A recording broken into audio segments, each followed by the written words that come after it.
not to get into the weeds too much on it, but we've had one of your players in amongst many, but one in particular, and the story behind this young man and the whole team rallying and supporting him as he was coming off of a significant injury. Right. Rallying around the family, right? Rallying around the player, rallying the team coming together and playing a game in this guy's honor, and just the power that has. Yeah. That will naturally attract and grow the heart of what a team truly is, right? Absolutely. The supportive factor. Because out on the field, everybody's looking out for everybody else on the field. Right. And it's basically trench work, right? So when you look at that and the community starting to take place in that too, that's huge. Yeah. And that gets you fired up. I mean, I love, living out here. My wife working at the elementary school, my daughter going there. I really wanted to bring the aspect of family around here because, we have so many different demographic, socioeconomic groups and demographics that are coming together at that school. And like going back to what we talked about, showing how much you care, that's great. But, also if we all can get together and rally around something like a cause. So, the overarching cause for us is to make sure that we go out there and be the best, team, family that we can be. We're there for each other. We work hard for each other, hold each other accountable.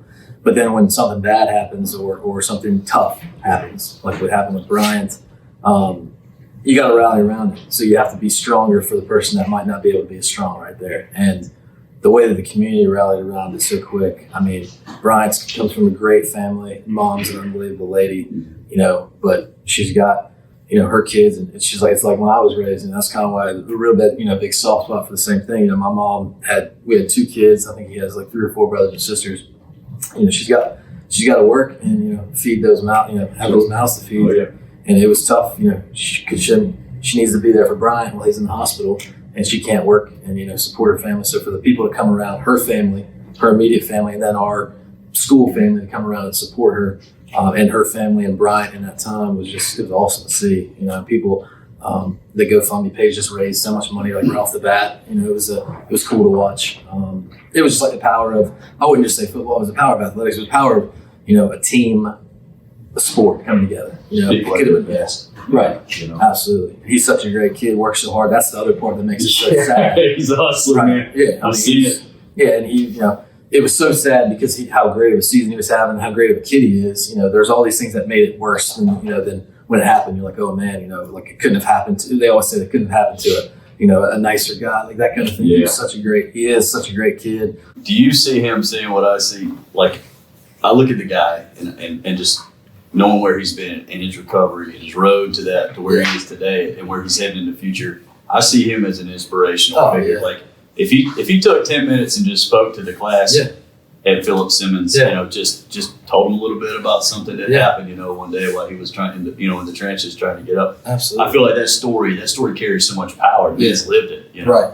And just there's all kinds of ups and downs, but man, that guy, he's on a trending skyrocket right now. Yeah, I mean, there's nothing holding him back. He's there every day now. I mean, he can't play. I don't know what the future holds for his playing career.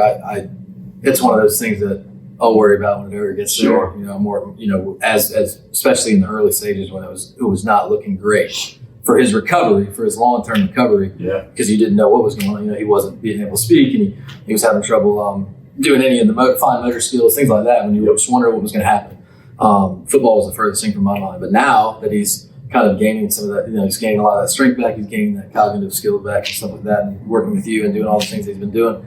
Now he keeps telling me, "Coach, I'm coming back. And I'm like, I'll worry about that when I get there. But it's just so great to see him every day. Like every day he comes and he's just, he's got a smile on his face.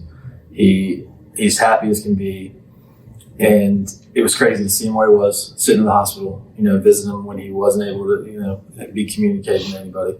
And then now, where he's at. 90 days. And then working here and just kind of seeing him kind of go back through school and be with his friends and just be more active physically and mentally. It's been fun to watch. I mean, hate that he's not with us on the field, but he's with us every day. Right. So, inspirational, man. Yeah, absolutely. Tell me about, the program in the first 2 years is very much growth oriented, as it will be for probably a number of years, right? Yeah. Now, when you bring up the win the day hashtag, right? The movement of win the day. Oh yeah. What kind of challenge this year, as compared to two before, are you going to throw out there for your team and your community and your school as well to win that day? The biggest thing I did for our first year when we were starting, we faced teams that were really along the same lines as us. We faced teams that were, 9th and 10th grade like we were. I had an idea of how much time we could put into those guys our first year that we would be pretty successful playing a JV-only schedule.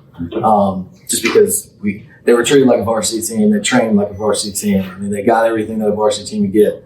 They just played JV guys. So that season win is about like I thought it would. We were a little bit more successful in our wins and losses than I thought we were. Now, knowing good and well that our second year when we were not playing with seniors, it was going to be tough.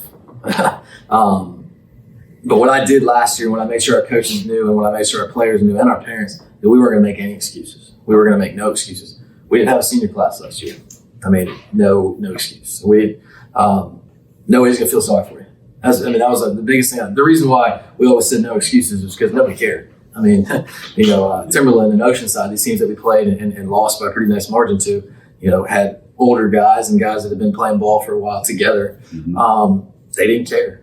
They might have noticed, but like, oh, they don't have any seniors. They didn't stop from scoring touchdowns. So I always told those guys, like, hey, we have to make our own victories. We have to find a way to win, like we talk about win the day, win consistently every single day, because maybe on the scoreboard or on the record that we have is not going to be conducive to the work that we're putting in. I hear your old coach inside you, man. Oh yeah, he's coming out. Right. It's one of those things that it was tough. I mean, it was. I knew it. Like when you sit down and you talk to your staff, you talk to them a different way. You talk to the team, and I told all of our coaches that, listen, I don't know what the record is going to be. I don't know if we'll win a game. I don't know how bad it's going to be when we play teams that have been, Timberland, such an unbelievable program. So when we play teams like that, what's going to happen? I don't know. But I would never let our guys make excuses. And I really just didn't want anybody feeling sorry for us. I didn't really like when people would tell us, like, oh, you'll be all right next year. Because then what if we're not? I want our guys to know, like, we're going to fight right now. We're going to try to play as well as we can. We're going to work as hard as we can. I'm not going to make excuses that I'm a sophomore playing these guys. I'm a junior playing these guys. Let's just go out there and see how it goes. And as well as anybody in sports, you always play the level of your competition. Right. Unless you set that level. Yeah. Right. So, like that in 2019 sounds like it's going to be your thing, right? Oh, yeah. Did you have a junior class this year? Is that correct? We have the whole school. You got a full senior squad. Okay. Full squad. I got you. Now, we have less seniors than we do. We're still young. Let's just put it that way. Okay. But our senior class has been working with us for 3 years. This is their third year working with us. And we've got we've got talented guys, but we're still young. We still have guys that are playing that probably would play at a JV level or a backup level, maybe another school. But they've had a lot of great experiences so far. Mm-hmm. They've played on a Friday night in a big environment. It's a heck of an opportunity as a young ball player. Oh, yeah. Oh, yeah. Like that brings you up maybe as the all-star. Oh, yeah. I mean, guys have put in a lot of years. I mean, there's guys that might not have played as many downs as they would have at another school because we were so young coming up. Yeah. So, I mean, there's a give and take to it. I mean, there's personal growth is great too. I mean, we've got guys that have been put through the fire. I mean, we've got guys that have played against, we played against Garrett Academy, and they had a cat that was D1 defensive lineman. We had a freshman lineman on it. But that guy's not going to face anybody as good as him probably for a year or two, maybe not at all, until he goes off to college. Staring down Goliath. Right. And that was your freshman year, so it's only going to get better. That feels hard, man. When you step out of that line, you got to earn every inch of it there. Absolutely. Yeah, that's cool. That's great. Well, cool. Just so any sport that you're going to play is going to have some associated injury. And it really doesn't always matter the amount of gear that you wear. Right. Things happen on the field. Yeah. You move this way, someone falls this way. It just happens at this play. Yeah. The guy runs into the quarterback's arm or catches the guy's leg on the line from the back. And that's fine. I mean, that's just part of the sport. Right. It would happen if we were playing ball in the backyard just as much as it would happen if it was on the field.